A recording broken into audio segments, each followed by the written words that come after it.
Hello, it's the Cryo Lady. Right, I'm going to talk about people that turn weird at weddings, friends that you think or always thought of as a friend, perhaps even a best friend, and essentially you fall out with them, they fall out with you actually, because of something that you want, like your own wedding.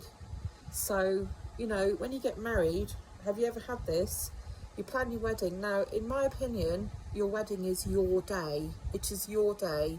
You decide who you want to come to your wedding.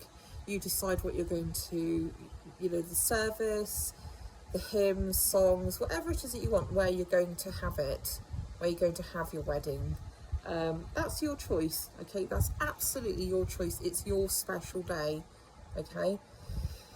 And in all honesty, a lot of people would say, it's the bride's day. I mean, it is to a point, because, the bride usually decides on, the colour schemes, flowers, this, that and the other, if that's what you're going to have. Now, unfortunately, I don't know about you, but it also can bring out the worst in some people. You've heard about bridezillas as well, or weird guests, not honouring what the bride and groom want. But this sort of thing, it does happen. So here's the background to it, and I'll get into this. So basically, Phil had a friend. We call him Deej, all right? Now, Phil had known Deej right from nursery. They met when they were at nursery.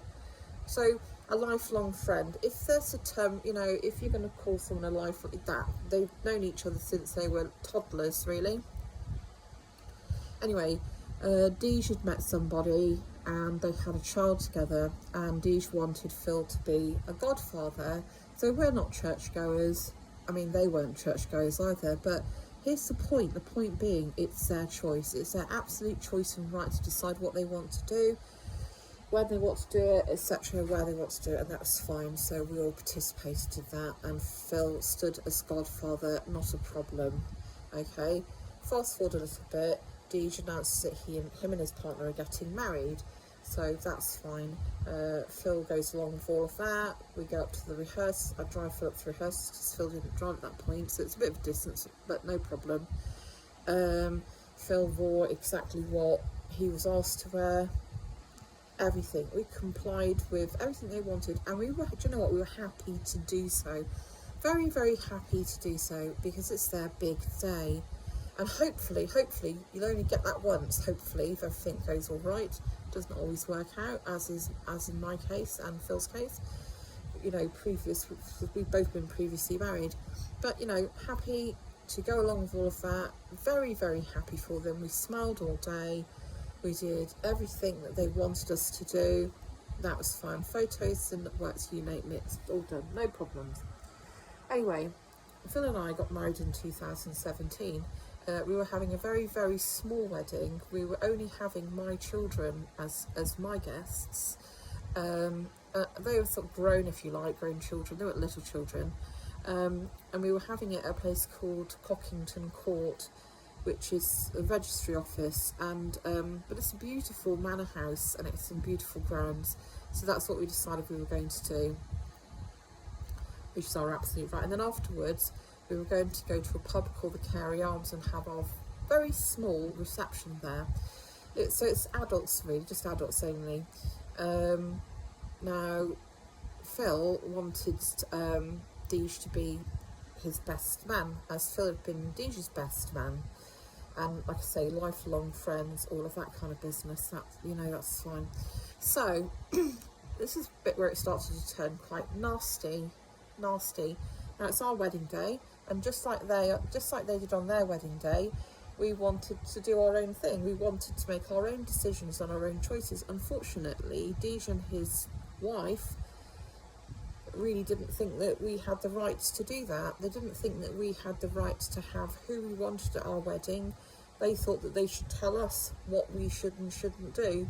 Now, I don't know about you, but sod that, that's not going to happen. Anyway, so what happened was we decided, they had their daughter. She's very small, okay, just less than, I think, 1.5, maybe 2, pushing 2, we decided, you know, as it was all adults, pretty much, and all grown-ups, we didn't want a small child. We just didn't. We don't even have to explain ourselves. Now, we did tell them months in advance of this, okay, months.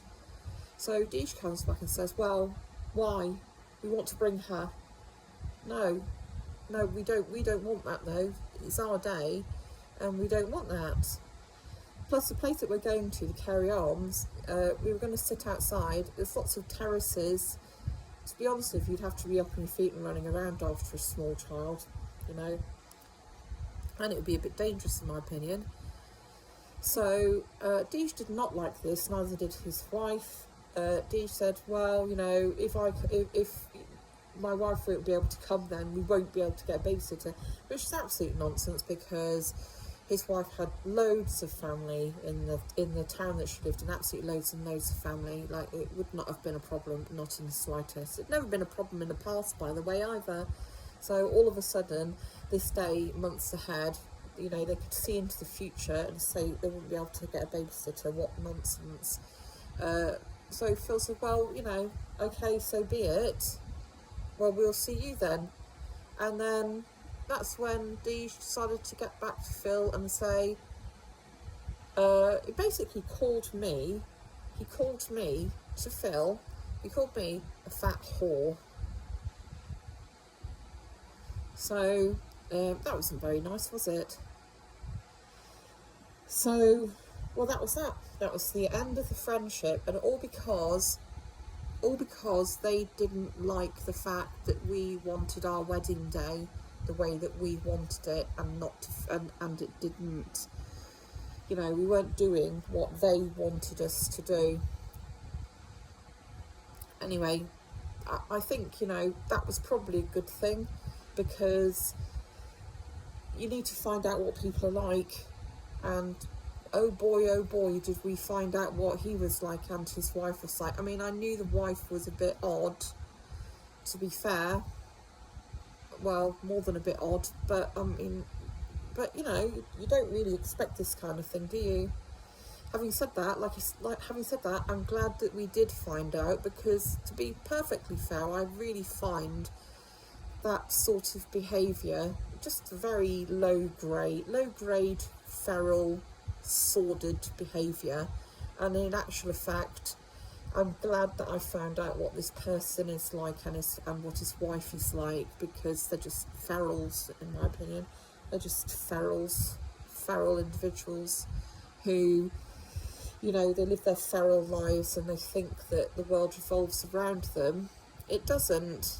And occasionally you have to find out that actually, do you know what? No, the world does not revolve around you and what you want. Certainly not when you go, you know, what next? What next? If we'd have caved in and capitulated, what other things would they have wanted us to change our venue? Maybe they'd have wanted us to change the date we were getting married because it didn't suit them. I mean, it's pretty much tantamount to that. But yeah, they're a pair of ferals, all right. The sort of people that you might see on the Jeremy Kyle show, realistically. And here's the other thing as well, so funny. I mean, funny and not funny. It's like reading the local news and found out that Deej had been arrested for drink driving. I mean, it makes you wonder whether he had his kids in the car at the time. I mean, he had 2 at that point now. But yeah, we've not heard. We did hear from them. Deej rang up Phil sobbing one in the early hours of the morning because his weird wife had thrown him out. You know, but Phil's a nice person who took the time to talk to him. Never heard from him again since. Saw him one time in a clapped out banger in Asda car park at Newton Abbot, and that was it. Probably got sacked from his job as well. I wouldn't be surprised. But yeah, I mean, people like that who do that sort of thing, wow, that's disgusting. They're just out on the roads, who knows what they're going to do. So there you have it. Bye.